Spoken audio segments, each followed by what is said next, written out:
Alternative Dig Talk. Real issues, real talk.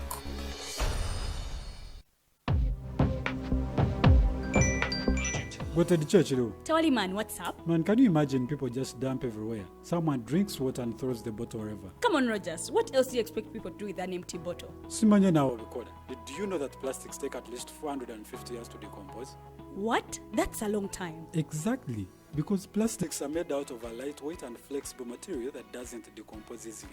And plastics everywhere in the environment cause plastic pollution. What is plastic pollution now? It is the accumulation of plastic waste in the environment cycle by collecting and processing them into new products. Everyone wants to change the world, but no one wants to change themselves for the world. How about we change our habits for the world? And it starts with me and you. This message is brought to you by Alternative Digitalk. Hi, Rogers. Can I ask you something? Shoot. What does corruption mean? Well, summarily, corruption is abuse of public power for personal gain or for the benefit of a group to which one owes allegiance. For example, when a public office is abused by an official accepting or soliciting a bribe. By the way, private people can be corrupt too, like bribing police officers to escape fines. Okay. So exactly how does that concern me? Well, do you pay taxes? I guess, yeah. What does that have to do with this? Everything. Because those taxes you pay are supposed to facilitate services you use, like water, electricity, roads construction, medicines in hospitals, name it. Okay, that is much bigger than I thought. But it can be stopped, right? Well, yes it can, although it may not be as easy as it sounds. And here is the reason why. Corruption roots are grounded in our country's social, political, economic, bureaucratic traditions and policies. So, what has kept it going this long? I mean, why don't we stop it? Well, the main reason why it has been here for so long is because institutions are weak, either as a result of poorly defined ethical standards of public service, weak administrative and financial systems, or ineffective watchdog agencies. What can we do to stop it? At a national level, we must focus on strengthening the independence and effectiveness of public institutions that fight corruption. At a personal level, we must commit to never giving a bribe. I promise I'll never give a bribe. Well, that's a great decision you have made. Me and you now have to spread this message to all our friends. If we all do our part, corruption will be normal. This message is brought to you by Alternative Digitalk.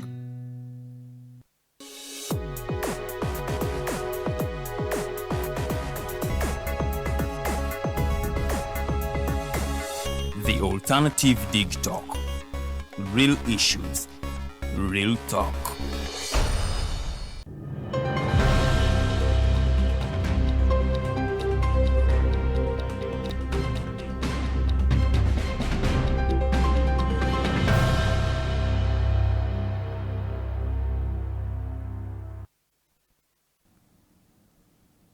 A very good morning and thanks for being part of us. Nkwaniza Nyogwe atwegaseeko enkyayona kwate olwalero. Nze Kenneth Rwemirembe Rwatimbira. This is the Mighty Global News Updates.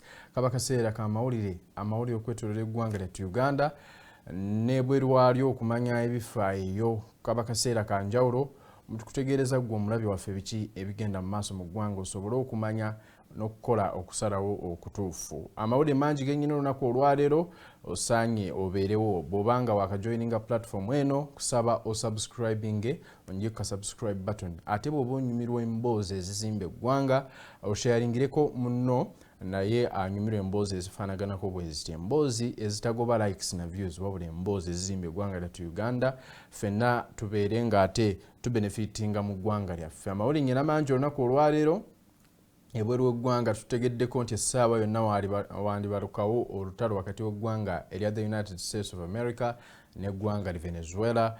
Emmeeri ennwanyi zitandise okuba nga ate zisemberera eggwanga li Venezuela ne Venezuela munda okwetegeka kugenda mu maaso. Ate mu ggwanga lyattu Uganda presidential campaigns nazo zigenda mu maaso n'okuba nga buli omu agezaako okubanga afuna obuwagizi obunamufuula president w'eggwanga lyattu Uganda come 2026. Buli omu amaaso agegese ba candidates kulaba ani anaayitawo afuuke president w'eggwanga. Amawulire agafaananako bwe gati ogendeesa olunaku olwaleero n'ebirala bingi. Katusimbuliramu nga ntandika butereevu n'ensiike y'obwa president oba presidential race nga bwe twogerera omuliro gutandise okweyongera as we come closer to 2026 gye tusuubira okuba nga ate tulondera omukulembeze w'eggwanga lyattu Uganda. Tulina abantu 8 mu race eno bonna beegwanyiza kifo ky'aba president ng'ekifo kino akituddemu essaawa eno ye president Yoweri Kaguta Museveni w'ekibiina ki National Resistance Movement mu ntebe mwabadde okukunuukiriza kati emyaka 40 ate ng'akyasuubiza bingi ebigenda okuba nga ate bikolebwa mu kampeni yaabwe eya NRM gye bagamba nti protecting the gains oba okukuuma ebyo ebituukiddwako mu myaka egyo egikunuukiriza mwana nga NRM eramula Uganda oba nga yeri mu control y'eggwanga lyattu Uganda nti baagala kukuuma ebyo protecting those gains achieved under the NRM leadership era bakyasuubiza bingi. Kati buli omu avaayo oludda oluvuganya nalwo luyina bye lusuubiza era n'olunaku olwaleero president w'ekibiina ki National Unity Platform Honorable Kyagulanyi Ssentamu Robert asuubira okubeera mu bitundu by'e Nakawa olunaku ate olwaleero olunaku olw'eggulo twasiibye tulaba ng'okwetegeka kugenda mu maaso bannakibiina eruuyi eyo nga bali mu kutegeka buli kimu okulaba nti olwaleero ate ba conducting campaign zaabwe mu bitundu eby'e Nakawa. Twalabyeko Honorable Ronald Balimwezo ngono ye mubaka owa Nakawa East newankubadde nga kati egwanyiza kifo ky'aba Lord Mayor ate ng'ayogerako eri abawagizi b'ekibiina ki National Platform nti babeere nga beetegeka okwaniriza president waabwe olunaku ate olwaleero tusuubira nti ajja kubeera mu bitundu by'e Nakawa basuubira okugenda okumulaba n'okuwulira message ki gy'alina ke kaseera ate mugendeko. Tutegeddeko nti ajja kubeera embuya ku kisaawe okusinziira ku mawulire okuva mu nsonda ezeesigika mu kibiina. Kitundu kino muli ne Joel Ssenyonyi ngono yakulira oludda oluvuganya mu parliament y'eggwanga oba leader of opposition ate nga ye mubaka owa Nakawa West. Bonna babaddeeyo okuba nga ate bategeka ttiimu egenda okwaniriza Robert Kyagulanyi Ssentamu omukulu president w'ekibiina kino ekya National Unity Platform era bagambye nti ku luno tebasuubira poliisi kubataataganya kubanga bagitegeeza ate kyenkana ne decisions ezisinga yazikoze okugeza nga amakubo bagenda okuyitira n'ekifo bagenda okuconductinga campaign rallies zaabwe zino mu bitundu eby'e Nakawa. Tusuubira ttiimu ya National Unity Platform okubanga ate ng'ekulembeddwamu Honorable Kyagulanyi Ssentamu okubeera eruuyi eyo olunaku ate olwaleero. Ate bwe tuvaaka ku National Unity Platform ky'ekibiina ki National Resistance Movement nakyo tekitudde kiri mu kulaba nga bamobilizinga abantu okuddamu okuwagira NRM. Tulabye campaigns ez'enjawulo mu bitundu bya Buganda okukomyawo Buganda wansi w'ekibiina ki National Resistance Movement. Bagamba nti NRM ekoze bingi ke kaseera babyogerere bajjukize bannayuganda bwa gye bavudde n'ekibiina ki National Unity Platform. Kati President Museveni mu wiiki eno asuubira okubeerako ate mu bitundu by'e Bunyoro bwe watabaako kikyuka ku lunaku olwokusatu tusuubira President Museveni okubeerayo eyo. Kati bana NRM mu bitundu by'e Bunyoro baayekuŋŋaanyiza muli ne ba flag bearers okulaba butya bwe bagenda okutegeka abantu n'okukuŋŋaanya numbers eziwerako ezinaabeerawo nga President Museveni akyaddeko eyo okuba nga ate asaba obuwagizi bannayuganda basobole okuba nga ate bawuliriza message ye n'okumulonda Kalulu bwe kanaaba katuuse akaseera ak'okulonda bwe kanaaba katuuse mu 2026 January nga 15.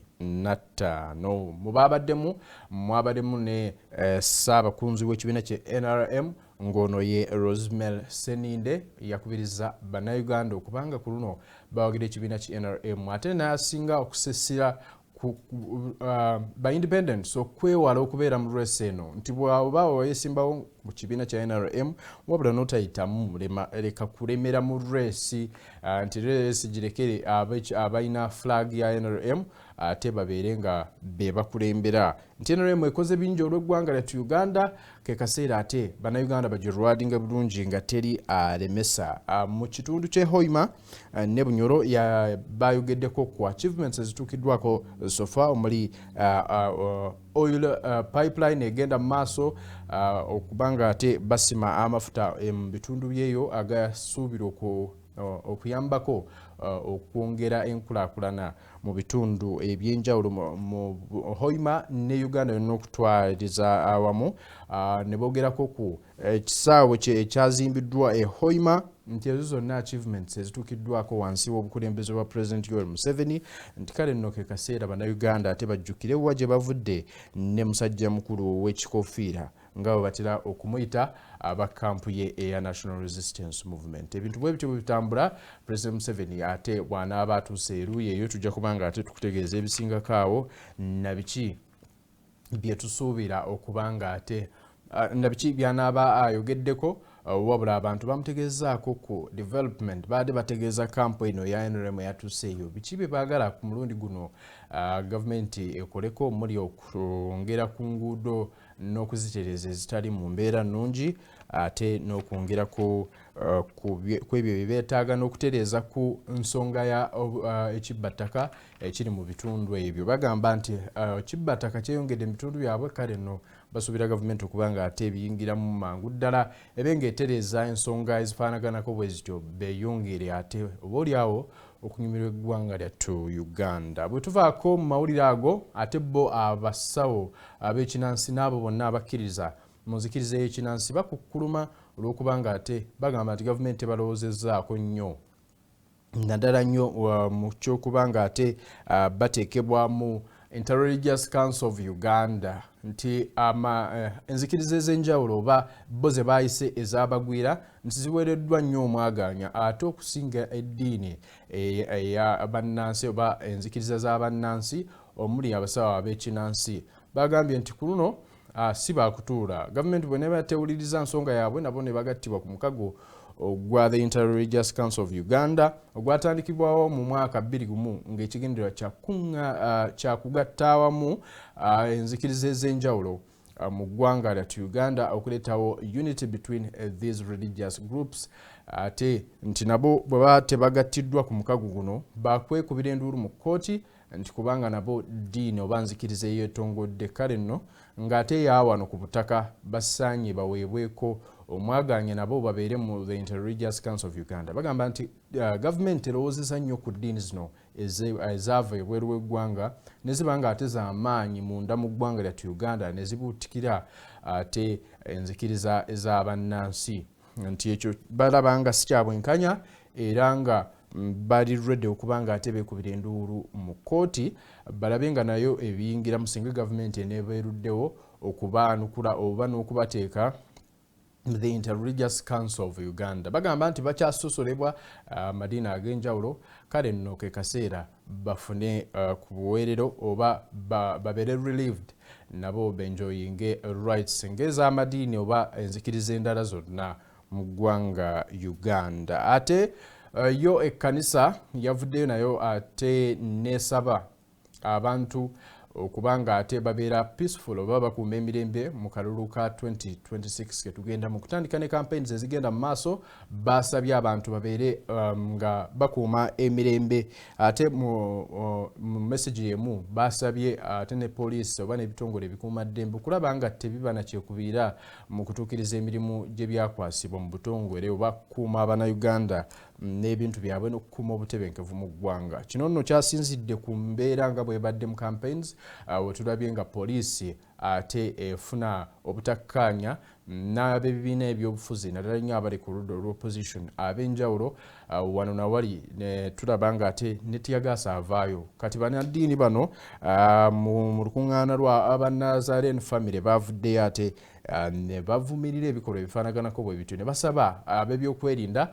babeere nga tebalaga side oba nga tebalina kyekubiira mu kutuukiriza obuweereza eri bannayuganda balina okuba nga ate baweereza. Ebigambo bino byayogeddwa Bishop wa North Mbale ng'ono ye Samuel Gidudu era yasabye bannayuganda n'abo bonna bekikwatako ba stakeholders okuba nga ate bakuuma obutebenkevu mu ggwanga baleme kwonoona campaigns buli omu abeere n'eddembe lye ery'okusaba akalulu ate nga talina akuba ku mukono wabula n'akuutira n'abo bonna abali mu lwesi eno oyo ya campaigns n'okuvuganya nti baleme kuba na message esiga bukyayi mu bantu oba n'okubayawulayawulamu okusinga ku tribes zaabwe oba n'enzikiriza zaabwe nti ba prioritizing message ezimba eggwanga ate ereetawo emirembe wakati wa bannansi bonna si message ereetawo enjawukana mu bantu n'okusiga obukyayi bwe bityo byabadde eruuyi eyo mu bitundu by'e Mbale ne West Nile mu lukuŋŋaana lw'abanaddiini bano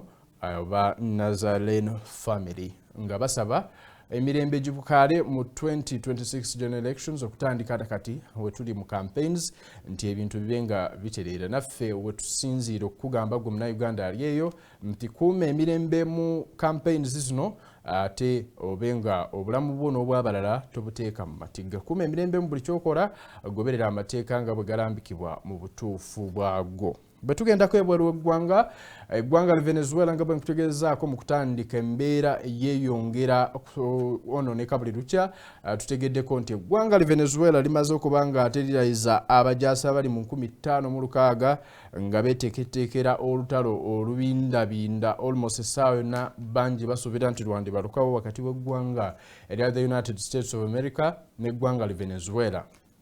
Kino kiddiridde oluvannyuma lwa clashes ezibaddewo ne tension here and there wakati w'eggwanga li Venezuela n'eggwanga erya the United States of America. Relationship y'abano bombi oba omukago wakati wa Venezuela ne America guludde nga si mutereevu kimala. President w'eggwanga li Venezuela Nicolas Maduro yavaayo n'ayambalira bubi munnaggaga w'eggwanga lya America ono Elon Musk baafuna obutakkaanya ne beewanyisiganyiriza ebisongovu ku mikutu egy'emitimbagano nga President wa Venezuela awoninga Elon Musk nti singa agezaako ate okweyingiza mu nsonga za Venezuela wakubanga akala nti buli yeesimba mu Venezuela akala kale nno nti bw'aba ayagala mukono ku mukono ayingire e Caracas mu kibuga ekikulu ekya Venezuela bambalagane mukono ku mukono. Ne President Donald Trump wa America kwe kubiyingiramu ne tulaba nga emmere zisemberera Caribbean okuva okwetooloola eggwanga li Venezuela emmere ez'amaanyi emmere ennwanyi wabula nga gavumenti ya America yeegamba ekigendererwa kyali kyakugoba ba drug traffickers ababeera eyo abakukusa ebiragalalagala okubiyingiza mu ggwanga lya America. President Trump yatutegeezaako nti bonga America tebali ready kubanga ate bakkiriza ebiragalalagala mu ggwanga lyabwe nti bakola buli kyonna ekisoboka okubanga bayimiriza embeera efaanaganako bwetyo. Tuzze tulaba nga n'emmere ezimu ez'ekisa ebyamaguzi zikubibwa eyo mu Pacific ne mu Caribbean nga bagamba nti babadde balina intelligence eraga nti mubibaddemu drugs oba ebiragalalagala nga bagezaako bikukusa. Kale nno wabaddeyo condemnation oba okuvumirira okuva mu mawanga ag'enjawulo ne mu bitongole bikuuma ddembe nga bagamba nti America eno violatinze international oba amateeka agafuga ensi yonna okuyingira eggwanga li Venezuela ne Venezuela nayo kwe kusitukiramu ne passinga abajaasi abasukka mu 15,000 era nga efforts z'okwongera ku magye okusinziira ku byokwerinda ebiva mu ggwanga eryo zikyagendera ddala mu maaso. Buli omu agamba nti olutalo essaawa yonna lwandibalukawo kye tuli mu kulaba mu ggwanga li Venezuela kwetegekera lutalo oluyinza okubalukawo essaawa yonna. Tulinze tulabe ekinaava eyo. Tutegeddeko era nti President w'eggwanga li Venezuela Nicolas Maduro ebyokwerinda bye bimaze okuba nga ate binywezebwa okusinga ku bwe bibadde takyalabika nga bw'abadde alabika era nga interviews ezimu zibeera pre-recorded oba byabeera ayogerako basooka kubikwata ku katambi ne balyoka babifulumya okubiraga bannansi okwewala okubeera mu kifo ekyo ng'aliwo live ate ne bamanya oba abalabe ne basobola okutegeera nti kati ali wano obooli awo ne basobola okumutuusako obulumbaganyi nti ebyokwerinda binywezeddwa takyalabika takyakola mirimu nga bw'abadde agikola ebyokwerinda bimaze okuba nga binywezebwa okwetooloola eggwanga li Venezuela ne mu presidential palace ya Venezuela nti kati ebyokwerinda bingi biri waggulu nnyo ne secrecy eri very high nti buli kyakola kati kikumirwa mu kyama nnyo okubanga beewala obulumbaganyi okuva mu ggwanga li America ku mukulembeze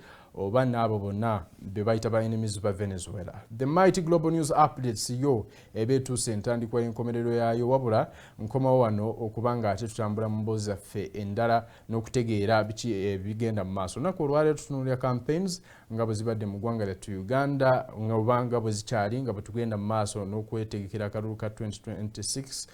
Tukuba tooki mu ntambula ya campaigns n'okulaba obanga results ezinaavaamu zinaaba zeesigika kusinziira ku mbeera eriwo mu ggwanga. Nkomawo katuwummulemu katono tovaako.